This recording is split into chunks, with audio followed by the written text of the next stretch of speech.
তোমাদের অনেকদিন দেখিনি তাই দেখতে এলাম। বেশ ভালো করেছেন, চলুন চলুন ভেতরে চলুন, পোঙাটাও বেশ বড় হয়েছে, আজকেই মারবো।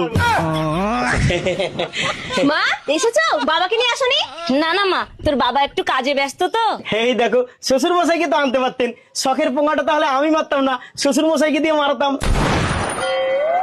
এই তুমি যাও তো, লেট করো না, বাজার থেকে ঘুরে এসে তারপর তোমার টাকা মেরো। জামাই জামাই, বাবা জামাই। আরে এই শ্বশুর মশাই আপনি এসেছেন?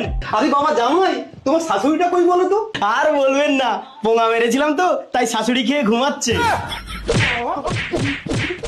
আরে আরে কি হয়েছে? তুমি জামাইকে মারছো কেন? মারবো নাকি ছেড়ে দেবো?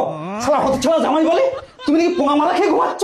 আরে বাবা তুমি খারাপ ভেবো না, জামাই একটা মুরগি পুষেছিল, তার নাম রেখেছিল পোঙা, সেটাই মেরেছে। আরে শ্বশুর মশাই, আপনার জন্য গরম ভাত আর পোঙার ঝোল রয়েছে।